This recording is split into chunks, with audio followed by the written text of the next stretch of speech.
आज पूरे विश्व में विश्व रक्तदाता दिवस मनाया जा रहा है। हर साल ये खास दिन 14 जून को मनाया जाता है। विश्व स्वास्थ्य संगठन की ओर से इस दिन को विश्व रक्तदाता दिवस के रूप में घोषित किया गया है। इस मौके पर यूपी के सीएम योगी आदित्यनाथ ने रक्तदान को महादान बताया। वहीं झारखंड के सीएम हेमंत सोरेन बोले, सभी दानों से बड़ा रक्तदान। आज झारखंड के कई जिलों में blood component separation unit machine का शिलान्यास किया गया है। इससे झारखंड में ब्लड बैंकों में खून की कमी को कम किया जा सकता है। झारखंड बीजेपी नेता राकेश भास्कर ने भी लोगों से रक्तदान करने की अपील की है। उन्होंने रक्तदान को महादान बताया। दिल्ली प्रदूषण नियंत्रण समिति यानी कि डीपीसीसी ने कहा है कि अब दिल्ली में सिंगल यूज प्लास्टिक ढूंढने से भी नहीं मिलेगा। डीपीसीसी ने इसके लिए ठोस योजना तैयार की है। इसके तहत अब प्लास्टिक थैलियों के उत्पादन, रिसाइकलिंग और पैकेजिंग करने वाली इकाइयों के लिए डीपीसीसी में पंजीकरण करना अनिवार्य होगा। इसके लिए 30 जून तक आवेदन करना होगा। साथ ही ये भी स्पष्ट कर दिया गया है कि 50 माइक्रोन से कम की प्लास्टिक थैली अब न दिल्ली में बनेगी और न ही बिकेगी। दरअसल ये पूरी कवायद 1 जनवरी 2022 से सिंगल यूज प्लास्टिक पर प्रतिबंध लगाए जाने को लेकर की जा रही है। वाराणसी के रामनगर स्थित वन्य जीव विभाग में पिछले 1.5 वर्ष से एक व्यापारी के हत्या के आरोप में कैद हाथी मिट्ठू को रविवार देर शाम लखीमपुर खीरी स्थित दुधवा नेशनल पार्क भेज दिया गया। धूप, गर्मी और बरसात में एक ही जगह खड़े रहकर सजा भुगत रहे बेजुबान हाथी को वाराणसी पुलिस कमिश्नर ए सतीश गणेश ने दुधवा भेजने की पहल की है। जिसके बाद रविवार को दुधवा की टीम एक विशेष वैन के साथ हाथी को दुधवा ले गई। आपको बता दें कि चंदौली जिले में बबुरी मेले में 26 अक्टूबर 2019 को इस मिट्ठू हाथी ने रमाशंकर सिंह नाम के एक व्यक्ति को पटक कर हत्या कर दी थी। जिसके बाद से वन विभाग ने हाथी को कब्जे में लेकर जंजीर से बांध दिया था। बिहार के पश्चिम चंपारण में वन विभाग ने कुछ अलग ही तैयारी की है। वन विभाग यहां पौधारोपण करने वालों को 3 साल बाद यदि 50% पौधे बच जाते हैं तो प्रति जीवित बचे पौधे का 60 रुपए के हिसाब से पुरस्कार के रूप में भुगतान करेगा। ये सुविधा केवल जिले के किसानों के लिए की गई है। इससे जहां पौधे जीवित रह जाएंगे वहीं किसानों को भी लाभ मिलेगा। वन विभाग पर्यावरण संरक्षण को लेकर लगातार दूसरी बार ये पहल की है। इस बार जिले में 11,98,000 पौधे लगाने का लक्ष्य है। इस अभियान की शुरुआत कर दी गई है जो 9 अगस्त यानी कि पृथ्वी दिवस पर पूरा हो जाएगा। मध्य प्रदेश के मुख्यमंत्री शिवराज सिंह चौहान ने अपने पौधारोपण परंपरा को आगे बढ़ाते हुए आज राजधानी भोपाल के स्मार्ट पार्क में पौधारोपण किया। आज उन्होंने अशोक का पौधा लगाया। इसी के साथ मुख्यमंत्री ने ये भी कहा कि पेड़ पौधों का जीवन पर गहरा असर पड़ता है। अशोक एक ऐसा वृक्ष है जो घर के संपूर्ण वास्तु दोष को खत्म कर देता है। किसी भी तरह की निगेटिव एनर्जी के घर के अंदर प्रवेश करने से रोकता है। कई ऐसे पेड़ पौधे हैं जिन्हें अलौकिक शक्तियां प्राप्त हैं। उन्हीं में से एक अशोक का वृक्ष है। शास्त्रों में पीपल और बरगद के बाद अशोक के वृक्ष को काफी महत्वपूर्ण माना गया है।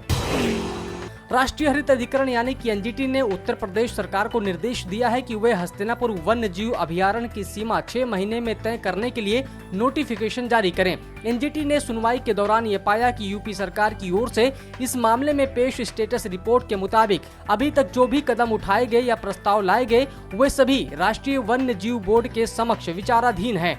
एनजीटी ने यह साफ किया है कि हमारे आदेश को अमल में लाने में विफल रहने पर 6 माह बाद किसी भी पक्ष को ट्रिब्यूनल के पास जाने का अधिकार होगा, जहां लापरवाही बरतने वाले अधिकारियों के खिलाफ कड़े कदम उठाए जाने की मांग की जा सकती है। यमुना में शैवाल जमने के कारण रविवार को दिल्ली के विभिन्न इलाकों में पानी की आपूर्ति प्रभावित रही। इस वजह से गर्मी के मौसम में प्यास बुझाने के लिए लोगों को बर्तन लेकर सुबह शाम भटकना पड़ा। आज सोमवार को कई इलाकों में पानी की किल्लत देखने को मिली। आगामी कुछ दिनों तक चंद्रावल जल शोधन केंद्र के प्रभावित होने के कारण ये स्थिति बनी रहेगी। आपको बता दें कि जल बोर्ड ने एक दिन पहले ही यमुना में शैवाल बढ़ने के कारण जल शोधन केंद्र के प्रभावित होने की सूचना दी थी। इस वजह से करोलबाग, पटेल नगर, बलजीत नगर व अन्य इलाकों में कम दबाव के कारण लोगों को परेशानी का सामना करना पड़ा है। वाराणसी में दिल्ली से नमामि गंगे के विशेषज्ञों के निर्देश पर रविवार को बायो रेमेडिएशन पद्धति से गंगा में 2 बार रसायन का छिड़काव किया गया। दशाश्वमेध घाट के आसपास 100 मीटर में छिड़काव हुआ।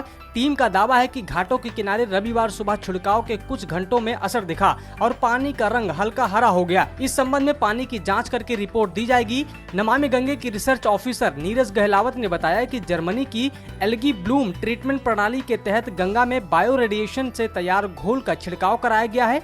अब तक की रिपोर्ट के अनुसार पानी में ऑक्सीजन की मात्रा सामान्य है, जिससे जलीय जीवों को खतरा नहीं है।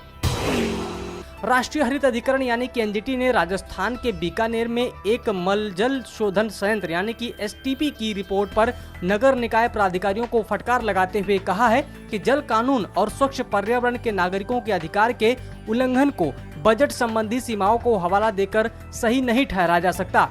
एनजीटी अध्यक्ष न्यायमूर्ति आदर्श कुमार गोयल की अगुवाई वाली पीठ ने कहा कि शपथ पत्र दायर करने वाले अधिकारी को राज्य प्रदूषण नियंत्रण बोर्ड की जिम्मेदारियों एवं कानून की आवश्यक जानकारी नहीं है। आपको बता दें कि नोखा में नगर निगम बोर्ड के कार्यकारी अधिकारी ने अधिकरण को बताया था कि पर्याप्त बजट न होने के कारण मौजूदा मल जल शोधन संयंत्र की मरम्मत और संचालन नहीं किया जा सका। स्वास्थ्य मंत्रालय के ताजा आंकड़ों के अनुसार पिछले 24 घंटे में 70,421 नए कोरोना के केस सामने आए और इस दौरान 3,921 संक्रमितों की जान चली गई। वहीं 1,19,501 लोग कोरोना से ठीक भी हो गए। कुल कोरोना केस इस वक्त देश में 2,95,10,410 हैं। कुल डिस्चार्ज हो चुके मामलों की संख्या 2,81,62,947 है।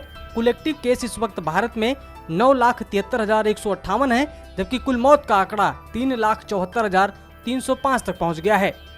सब्सक्राइब करें पर्यावरण पोस्ट।